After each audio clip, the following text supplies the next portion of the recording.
Langsung saja, Assalamualaikum warahmatullahi wabarakatuh. Salam dan bahagia. Waalaikumsalam warahmatullahi wabarakatuh. Salam. Warahmatullahi wabarakatuh. Salam. Sebelumnya, perkenalkan di sini kami dari kelompok 2 dengan anggota kelompok Martina Maretti dengan NIM 2019-016030, Feni Apriliani dengan NIM 2019-016044, Maria Midikaha dengan NIM 2019-016032, dan saya sendiri, Baso Rivaldi, dengan NIM 2019-016049. Di sini kami akan mempresentasikan hasil diskusi kami mengenai materi kesehatan sistem pernafasan manusia. Adapun pokok bahasan yang akan kami bahas yaitu yang pertama, penjelasan mengenai kesehatan sistem pernafasan. Yang kedua, faktor penyebab terjadinya gangguan pada sistem pernafasan. Yang ketiga, penyakit pada sistem pernafasan.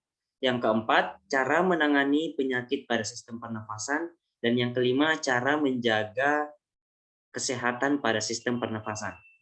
Nah, apa sih kesehatan sistem pernafasan itu?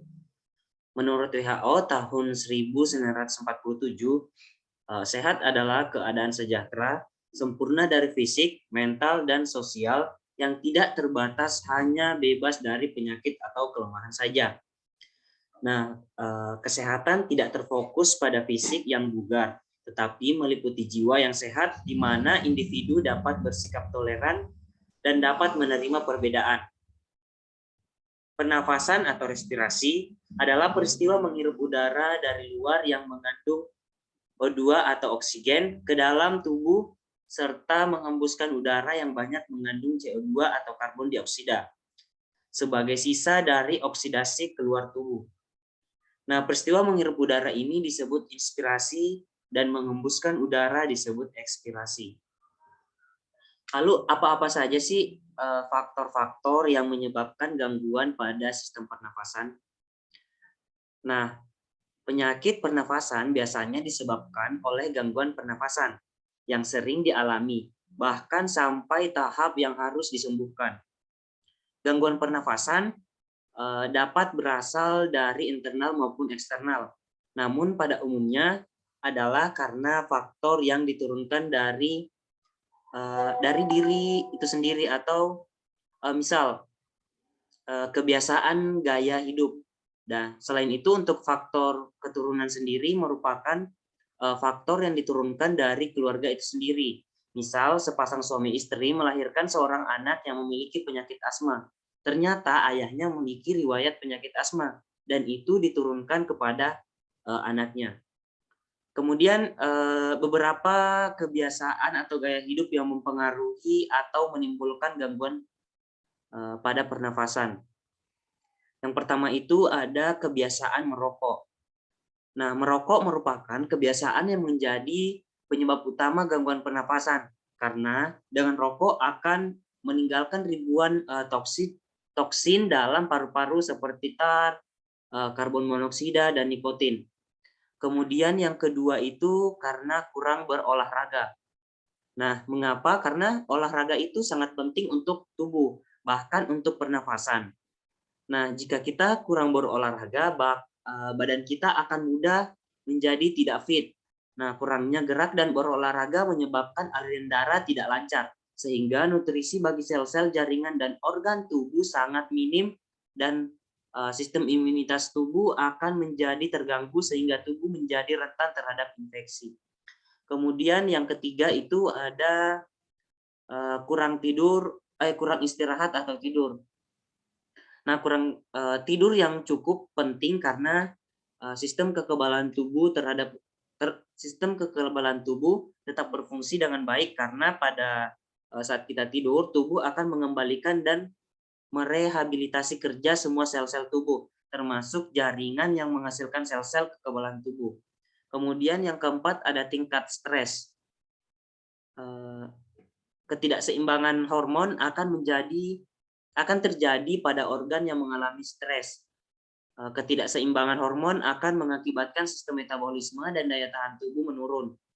Kemudian yang kelima ada kekurangan nabati. Di sini tubuh tidak hanya membutuhkan karbohidrat, lemak, dan protein untuk dapat berfungsi dengan baik, tetapi juga membutuhkan zat-zat gizi lainnya seperti mineral, vitamin, dan sebagainya untuk mengatur fungsi dan cara kerja tubuh secara maksimal. Nah, untuk memenuhi kebutuhan itu, kita memerlukan sayuran dan buah yang tidak hanya kaya akan vitamin serta mineral, tetapi juga bermanfaat karena kandungan seperti terpenoid, glikosida, dan antarquinon seperti karoten, rotin, dan lainnya. Kemudian yang keenam itu karena kurangnya mengonsumsi air putih atau kurang minum air. Mengapa? Karena air bagi tubuh kita itu sangat bermanfaat. Nah, tanpa air organ-organ kita akan terganggu dan tidak berfungsi dengan baik. Nah, jika organ bekerja terlalu berat tanpa adanya asupan air, tentu organ-organ tubuh kita termasuk juga organ pernapasan cepat atau lambat akan terasa haus. Nah, hal ini akan berujung pada timbulnya beberapa gangguan pernafasan. Dan yang ketujuh itu ada penyalahgunaan alkohol. Dengan mengonsumsi alkohol dapat merusak sistem imunitas tubuh kita. Nah, jika imunitas tubuh kita menjadi lemah, organ-organ tubuh akan mudah terinfeksi, terutama adalah infeksi yang paling mudah menular, yaitu infeksi melalui pernapasan. Baik, selanjutnya ada nih penyakit pada sistem pernapasan yang akan dilanjutkan oleh Feni. Dipersilahkan. Baik, terima kasih. Saya akan menjelaskan penjelasan dari bakso, yakni ada penyakit-penyakit dalam sistem pernafasan. Nah, yang pertama itu ada faringitis. Nah, jadi faringitis itu merupakan peradangan yang terjadi pada faring. Faring dalam bahasa Latin, faringitis adalah suatu penyakit peradangan yang menyerang tenggorok atau hulu kerongkongan. Yang selanjutnya, yang kedua, yakni ada laringitis, di mana peradangan membran mukosa yang melapisi laring dan disertai edema pita suara. Penyebabnya itu ada beberapa macam, yakni salah satunya yakni bisa dari virus, bisa dari bakteri, perluasan infeksi rinitis. Yang ketiga yakni ada sinusitis, yaitu peradangan atau pembengkakan dari jaringan yang melapisi sinus.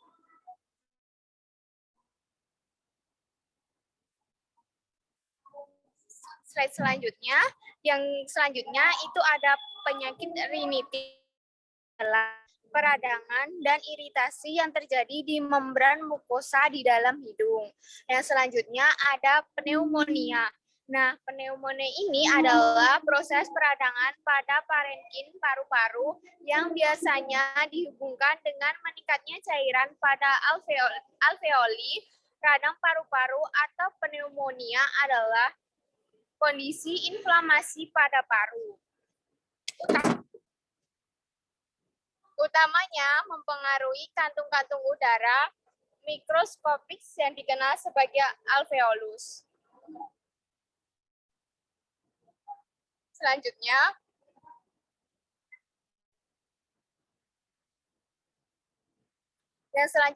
ada penyakit TBC atau tuberkulosis paru, adalah suatu penyakit infeksi yang menyerang paru-paru.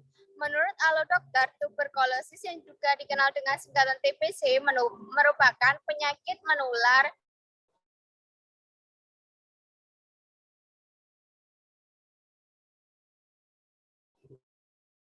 yang menyebabkan masalah kesehatan terbesar kedua di dunia. Selanjutnya ada penyakit bronkitis, adalah suatu peradangan pada cabang tenggorokan udara di dalam paru-paru.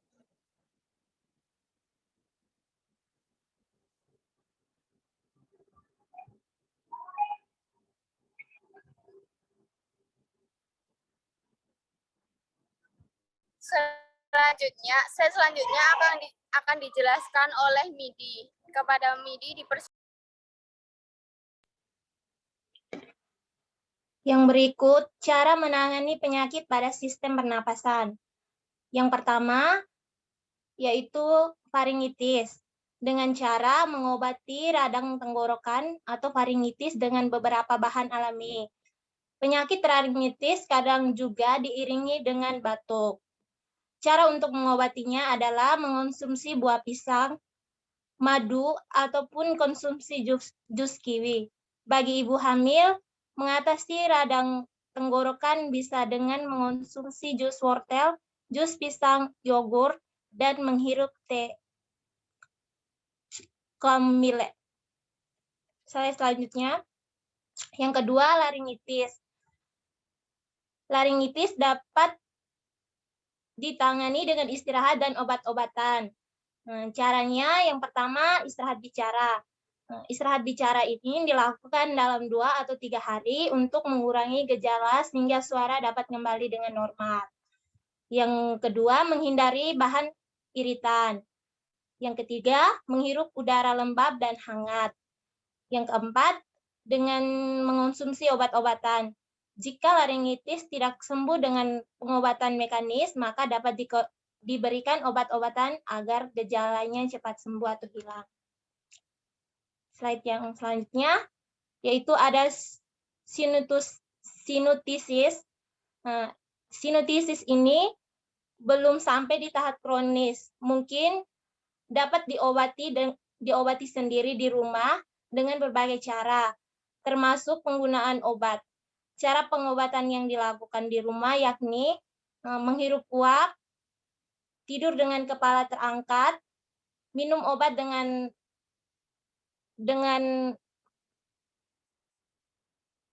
tablet, memakai semprotan dekonstan. Slide selanjutnya, yang keempat, rinitis.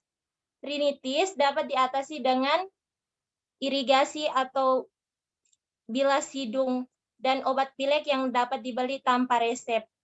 Bila tidak membaik, dianjurkan untuk berkonsultasi dengan dokter. Namun yang terpenting dalam mengatasi rinitis adalah mengobati penyebabnya dan menghindari pemicunya. Yang kelima, pneumonia.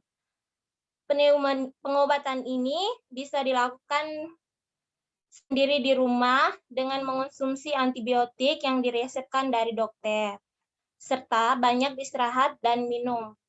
Agar gejala pneumonia bisa cepat mereda, dapat melakukan cara yakni minum obat pereda rasa sakit, jangan mengonsumsi obat batuk, dan berhenti merokok.